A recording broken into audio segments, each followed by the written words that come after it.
Broadcasting from New York City to the world, it's the G-Man Interviews.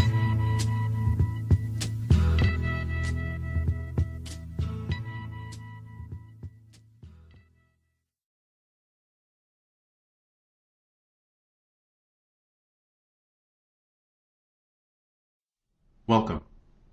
My guest for this episode is Daryl Davis. To the disbelief of many in the country, he has obtained unprecedented access to members of the Ku Klux Klan for over 2 decades. He continues to meet with high-ranking leaders and members from all over the country, making him one of the most unique race relations experts and activists in the country. Originally from Chicago, but currently residing in Maryland, just outside of Washington, D.C., Davis is a musician, actor, author, and lecturer. He earned his Bachelor of Music Degree from Howard University and is an accomplished blues, rock and roll, country, and jazz musician. He performs and tours regularly with his own group, the Daryl Davis Band, and has worked extensively with the legendary blues band and Chuck Berry, Elvis Presley's Jordanaires, Percy Sledge, and Sam Moore, among others. After a performance in a country music bar, an audience member told Davis that he'd never seen a black man play piano like Jerry Lee Lewis. Davis explained that he and Lewis learned from black blues and boogie-woogie pianists. The man refused to believe that the origin of the music was rooted in black culture, but he became a regular fan of Davis's.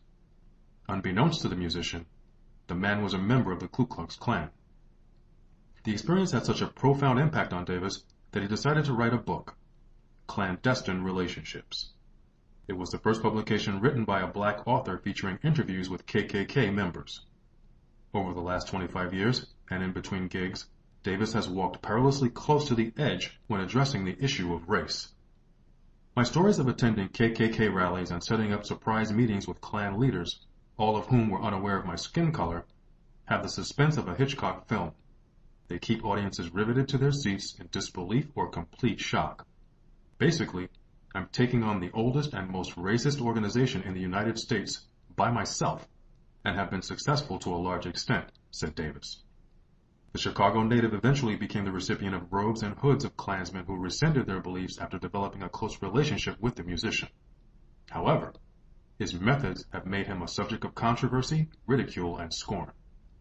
To some whites, he has been deemed politically incorrect, and some blacks view him as nothing more than an Uncle Tom or Oreo.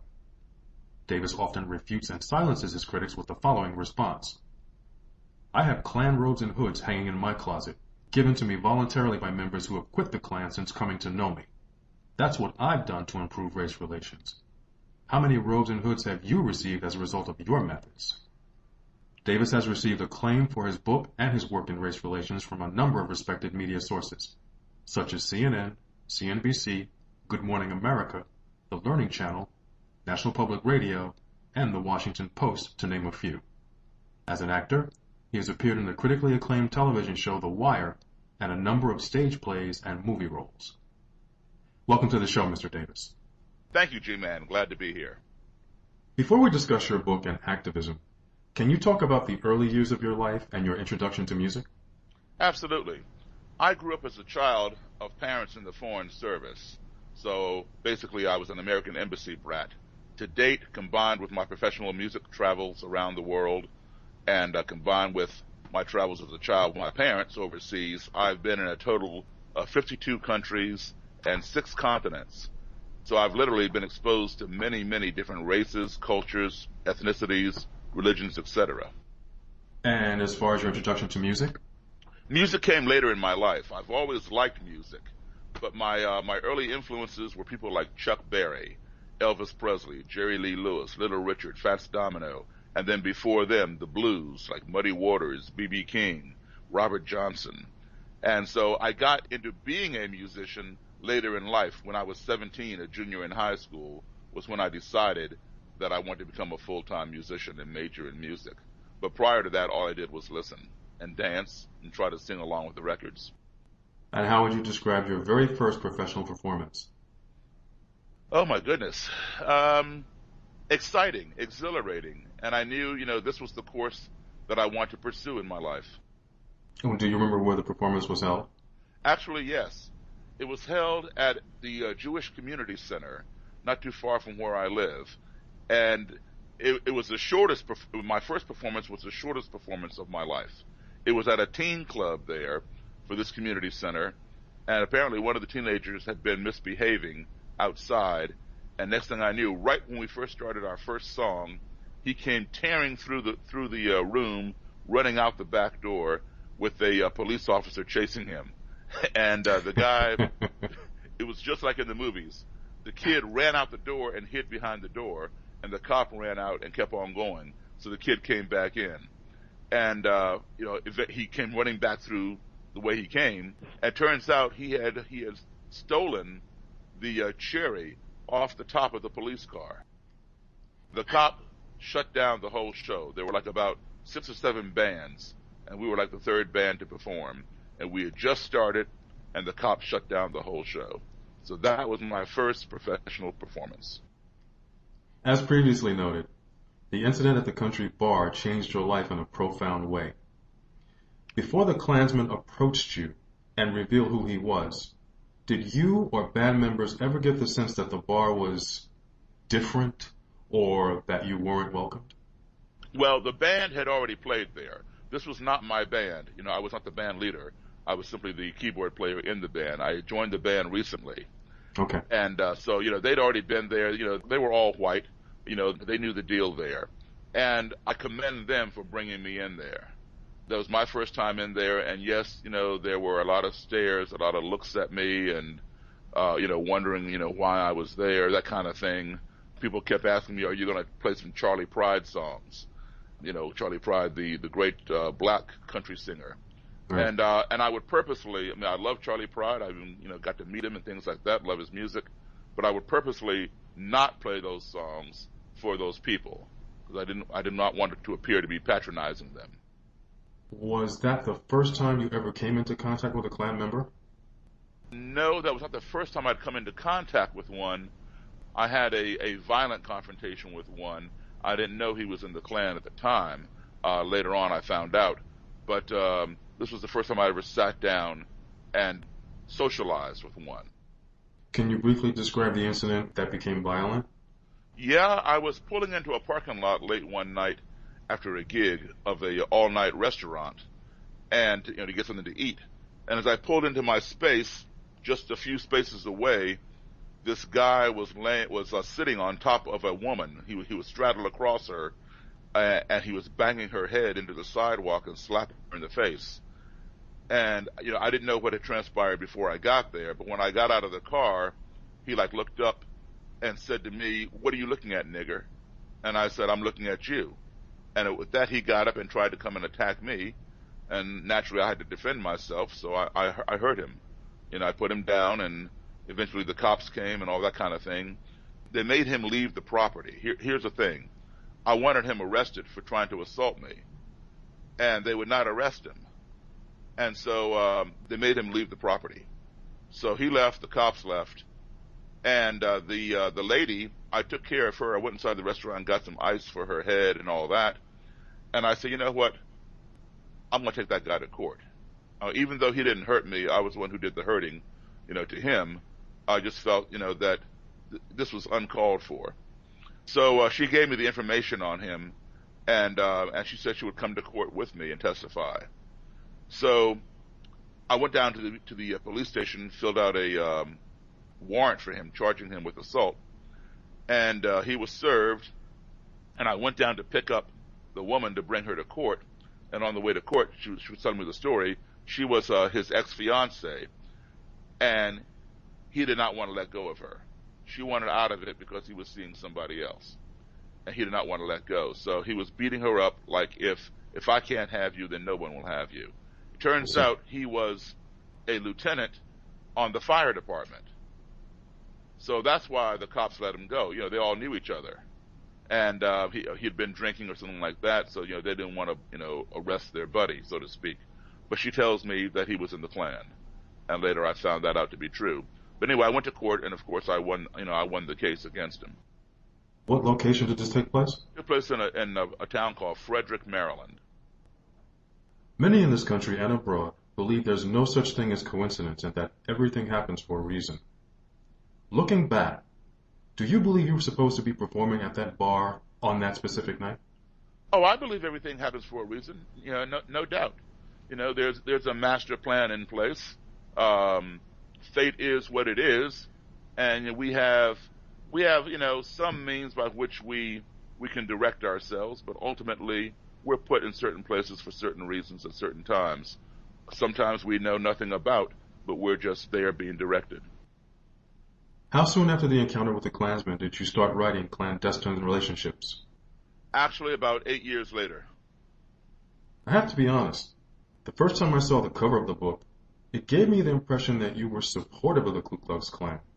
And I probably felt that way because you're shown shaking hands with a Klansman who's wearing hood and robe as a cross is burning in the background.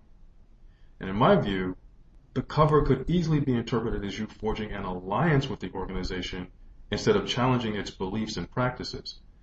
Did you ever consider that the cover might be misconstrued? Yes, I did. But there are always two sides to every coin. And most often, you'll see a Klansman, or you'll see a burning cross, or you'll see a Klansman and a burning cross. But you won't see the picture that you just described, a Klansman, a burning cross, and a black guy shaking his hand. What that cover does, in my opinion, on the other side of the coin from what you interpreted, or first interpreted, is that I am disempowering the fear that is incited and that is invoked by the picture of the burning cross and the man in the robe and the hood. We both are standing on the same plane, on the same level. And I am shaking his hand because he had invited me to this rally. I do not support the beliefs or ideology of the Ku Klux Klan, but I do support anybody and everybody's right to the First Amendment. What was the most challenging aspect of writing the book? There were some people who refused to talk to me. There were a couple of people who attacked me. But other than that, I think the most difficult aspect was getting the book published, having a publisher give you a book deal. Nobody initially wanted to touch it. We got a lot of rejection letters saying, we really enjoyed Mr. Davis's story. It's very well written. However, it's not politically correct, or however, it does not fit our agenda at this time. We got one rejection letter, and when I say we, I mean my literary agent and I. We got one rejection letter that said, we are a nonfiction publishing house. Please send us nonfiction. They did not believe that I actually attended Klan rallies or sat down to dinner with members of the Ku Klux Klan. What I had done had never been done before. I'm the first black author to write a book on the Ku Klux Klan from the perspective of sitting down and talking with my would-be lynchers.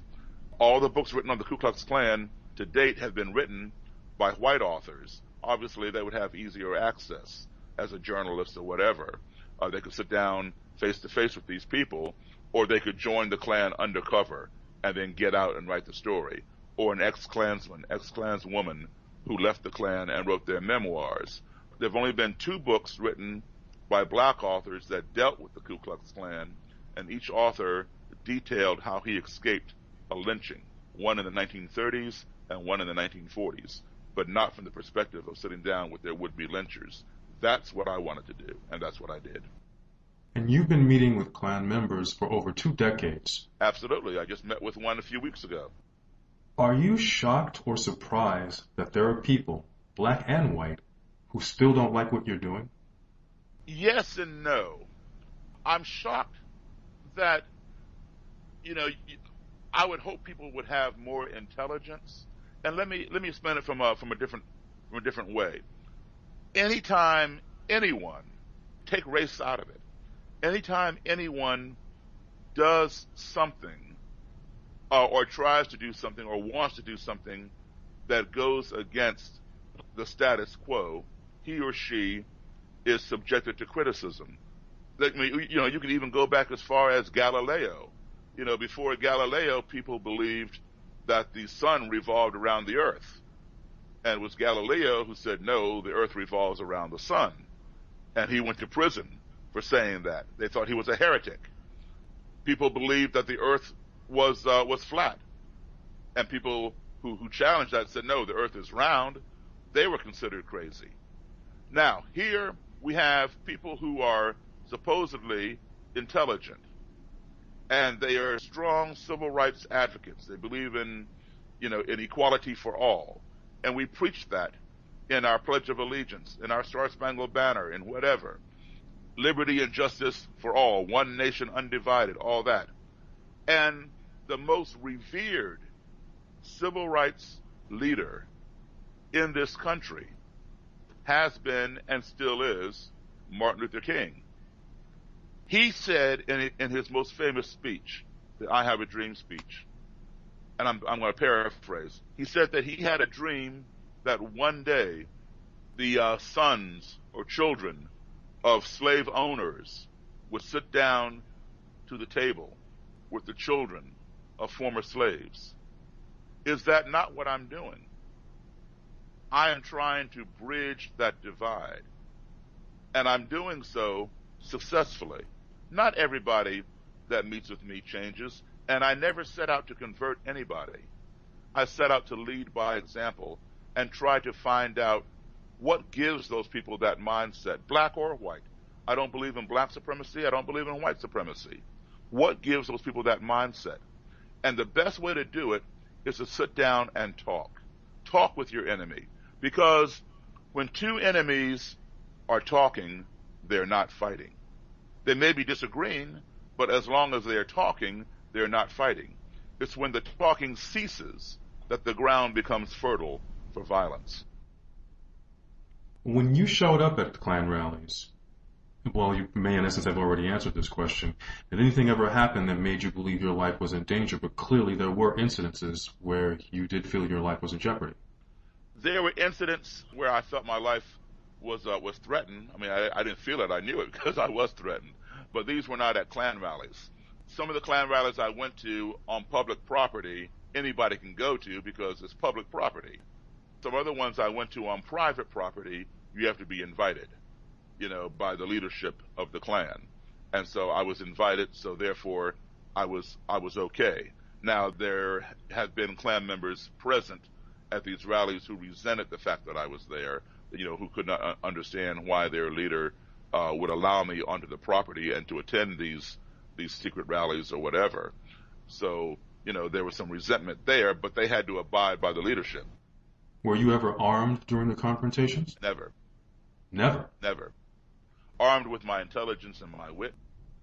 You just wanted to go in and battle them on a mental level as opposed to maybe carrying a firearm that they may have considered as a threatening action. I don't use the term battle because I never went to battle them, even though I don't support their beliefs. I went in to learn from them, to gather information, to help me try to understand how can you hate me when you don't even know me, just based on the color of my skin, and to converse with them and hopefully plant a seed, give them some food for thought. And over time, that worked. That's how friendships evolved, because I gave them something that they never had before. They never sat down and had a one-on-one intelligent conversation with a black person. I'd never sat down and had a one-on-one conversation with a Klan member. So, we each gained something. And what we found was most times we had more in common than we did in contrast. The only thing we had in contrast was how we each felt about race. They felt their race was superior to mine. I felt mine was equal to theirs. They felt the races had to be apart. I felt they could be together. But other than that, we agreed on a lot of things. For example, we agreed that we need to get drugs off the street. We need better education for children, things like that. So when you find commonalities, you build upon those. And then you each realize, hey, you know what? He or she wants the same thing I want. I had one, you talk about guns. I had one incident where I was going to go and interview the leader of a Klan group, and I'd already interviewed the leader of another Klan group. And he told me to leave that other guy alone, that this guy was very, very dangerous, and I would be putting my life in severe jeopardy. And I said, no, I really need to interview this guy. And so this Klan leader wanted to go with me to protect me from another Klan leader. And I said, no, it's best that I go, alone. And he said, well, don't go alone. Take some people with you, because this guy is going to be all riled up when he sees you. Because, see, none of these guys knew I was black until I got there. I had my white secretary set up these meetings. So oftentimes, they were shocked. And when she would call to set up the meeting, sometimes, they would choose some neutral place where we would meet. Other times they would say, yes, I live at, whatever address, have him come over to my house. Because, they're assuming that I'm white. So, they were shocked. But anyway, when I told this guy no, that I wasn't going to take anybody with me, and I wasn't going to take him, he went to his car and popped his trunk and came back and handed me a Glock 17, which is a semi-automatic handgun, and said, take this with you. And I gave it back to him and said, no, I am not doing that.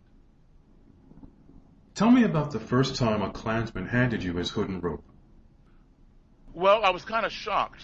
Actually, what had happened was I'd been at this long-standing trial for two Klansmen who were charged with assault with intent to murder a black man. And I knew these guys. I've been following them, and this was one of the guys who I was told, not to fool with, that he was very dangerous. I've been, following these guys, trying to get interviews. First time I met with him, I had a knife pulled on me, and then later on, he decided to talk to me, and we talked. But anyway, he had been involved with this assault with intent to murder, and so he was arrested along with one of his fellow Klansmen, and the trial. Every day I would sit in the trial and watch. The Klan would come to the courtroom and stand in the back, as though to intimidate the judge, but they would stand along the back wall, in force. And the judge sentenced one of the two to 7 years, and the other one to 15 years. The Klan was outraged. They could not get their head around, how can a white man go to jail for assaulting a black man? That was just, unheard of. And, you would think, it was Mississippi, 1963 or something, when actually it was, 1993 or something. Anyway, I was on my way out the door of the courthouse, right? I was just on the inside, and some of the Klan members were standing around, and a couple of them attacked me, and of course I had to fight. And the cops came, the sheriff's deputies who guarded the courthouse had to come and break up the fight. And then some of the members of the Klan were planning on getting me. Well, a Klan member who saw the whole thing go down, they had made up a lie that I had done something and this, that, and the other, and they were going to get me. Well, a Klan member who saw what had gone down came to me, unbeknownst to them, and forewarned me of this impending plot to attack me. So he was the first one that I dealt with who quit. He realized that this was wrong, that I had not done what they were going to allegedly accuse me of, and he didn't want any part of it. So he forewarned me, and he said he was leaving.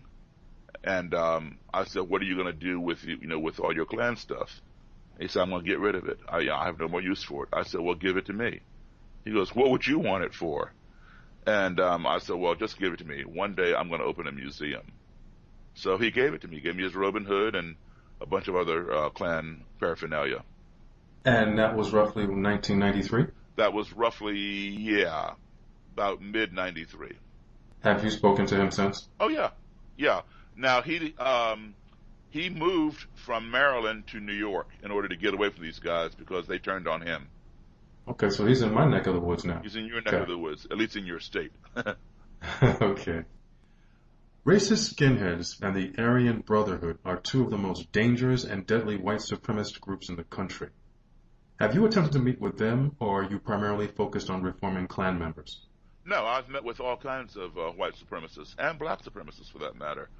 I've met with members of the Aryan Brotherhood, neo-Nazi skinheads, as well as Ku Klux Klan members and other organizations.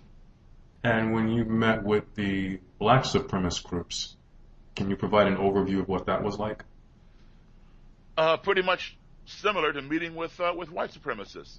Believe it or not, fundamentally, some of these people get along with each other because they have the same beliefs. Purity of the race, no race mixing. Now, while they don't respect each other as human beings, so to speak, each one thinks the other is the devil or whatever, they respect each other's beliefs and support each other's beliefs of purity of the race. You're spot on with that because I actually, in one episode, I featured Tom Metzger, who has frequently met with members of the Black Panther parties. Louis Farrakhan spoke at one of Tom Metzger's functions. Yeah, I know Tom. Scott Shepard, who was one of the most powerful and visible Klan leaders in America, has appeared on this show to discuss the Ku Klux Klan, the serious threat they still pose to the country, and his efforts to stop them and other white supremacists. I was informed that you've become good friends with Shepard. How did the relationship develop? I had done an interview for another news media outlet, and it was nationally broadcast. And I think Scott Shepard either read it or saw it or heard it on TV or radio, and he contacted me. And I've been in contact with him ever since. It was earlier this year. You know what it was? It was National Geographic had done something about me, and they had filmed me going to a Klan rally, and it was shown on one of their programs. And Scott saw that and tracked me down through the internet and emailed me, and we've been friends ever since. And we plan to get together in Memphis. I often perform down that way, Memphis and Clarksdale, Mississippi. And Scott is originally from Mississippi. Indianola, right, just about 70 miles from Clarksdale. Your story is definitely unique, sir. Thank you. How can people contact you for booking, speaking engagements, or to purchase your book? They can go to www.daryldavis.com, and Daryl is spelled D-A-R-Y-L, one R, daryldavis.com. And as far as your performances, is there a date listing on your website? Absolutely. There's a listing for my lectures that I give on the KKK and also my music performances. Okay, is there anything else that you'd like to say in closing? Well, I thank you very much. I really appreciate the work you're doing. It's very unique work, and I think you're getting the message out to many, many people, and I enjoy this angle and this perspective, and I hope that you reach many, many more people because we're only offered some skewed angles by our cable news media or our local TV news media. And I think, you provide something very fresh, very thought-provoking, and I wish you all the best. It's been a pleasure having you on the show, Mr. Davis. Happy New Year. My pleasure. Happy New Year to you. Thank you for joining me, ladies and gentlemen. Until next time, stay cool, stay safe, and stay informed.